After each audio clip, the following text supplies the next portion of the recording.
Great King, your undergarments must have been soiled, I suppose.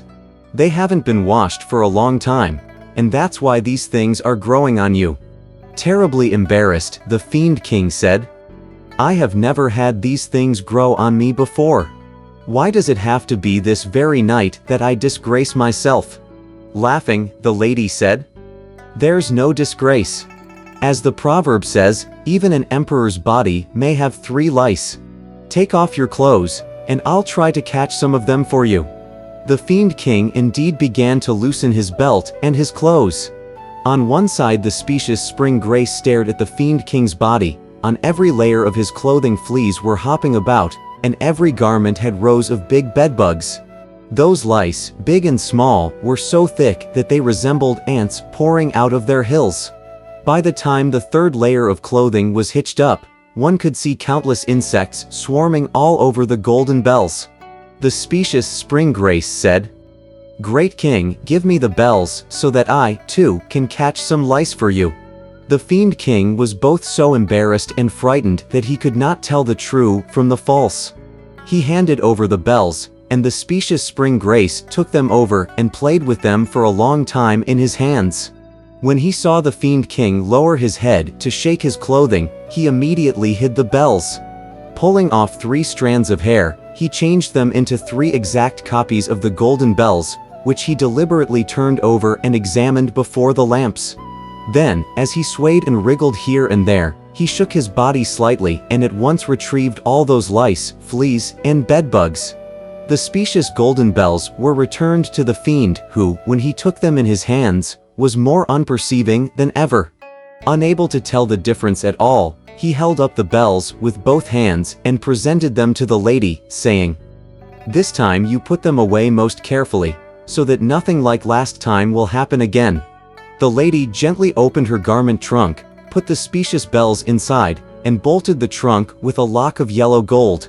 After she drank a few more cups of wine with the Fiend King, she gave this order to her maids: "Brush clean our ivory bed and roll down the silk coverlets.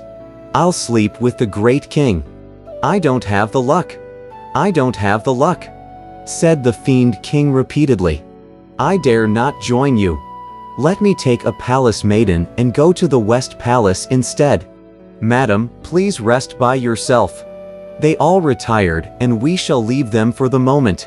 We tell you now about the specious Spring Grace, who succeeded in stealing the treasures. These he tied to his own waist before he changed into his original form.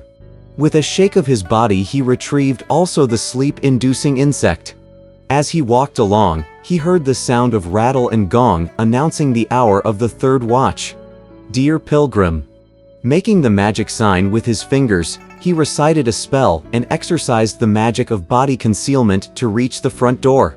When he saw, however, that it was tightly bolted, he took out his golden hooped rod and pointed it at the door. This lock-opening magic immediately flung wide the door, and he strode out quickly. "Jupiter's rival," he cried with a loud voice as he stood before the door. "Return my lady Golden Sage." He yelled for 2 or 3 times, and all the fiends, old and young, were aroused. They dashed out to look around and found the front door ajar. As some of them brought the lamps over to have the door locked up once more, a few of the fiends ran inside to report. "Great King, someone outside our main door is addressing you by name and demanding the return of Lady Golden Sage." The maids inside slipped out of the palace door and whispered, "Don't shout. The Great King has just fallen asleep." Meanwhile, Pilgrim yelled some more in front of the main door, but those little fiends dared not go disturb the Fiend King. 3 or 4 times it went on like this, but they did not report the disturbance. Outside the cave dwelling, the Great Sage brawled until dawn, and he was unable to control himself any longer. Wielding the iron rod with both hands, he went forward and smote the door. Those various fiends were terrified. While some of them pushed against the door, others ran inside to report. Having just awakened, the Fiend King heard a raucous tumult.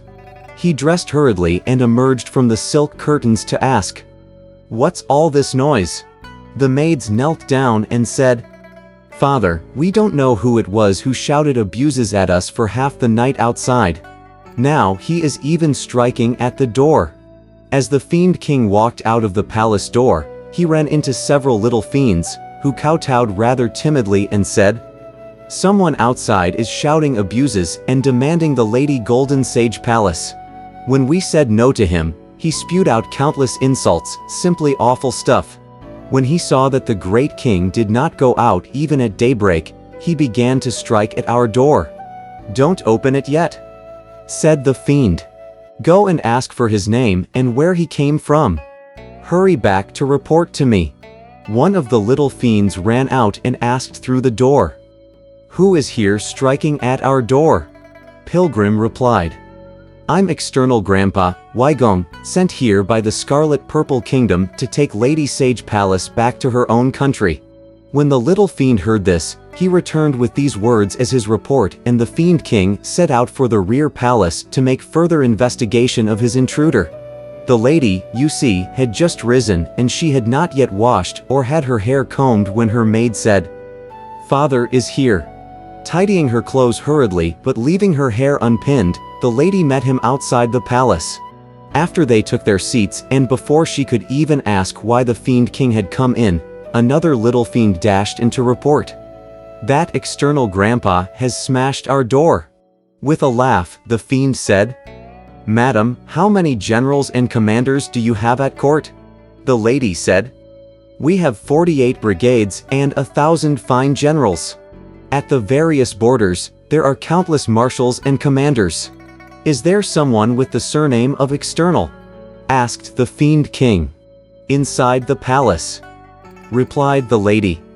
"All I knew was how to assist the ruler by giving admonitions and supervision to the palace ladies night and day.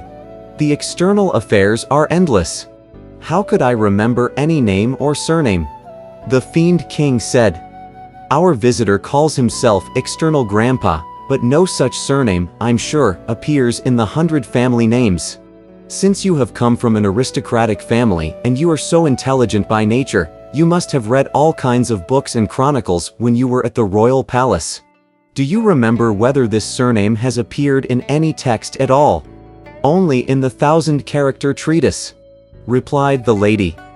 "There is the phrase, 'Externally one learns from the tutor's instruction.' I suppose that must be it." Delighted, the Fiend King said, "Indeed, it is.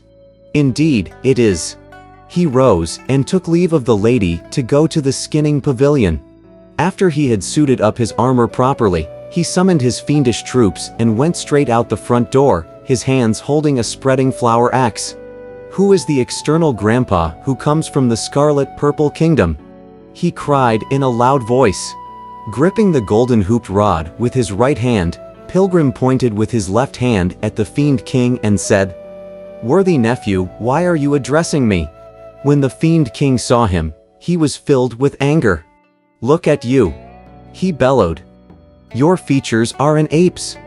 Your looks are a monkey's. 7% a ghost. And yet you dare mock me." "Lawless fiend," replied Pilgrim with a laugh. "You are the one insulting heaven and making a mockery of the ruler. And you have no eyes either.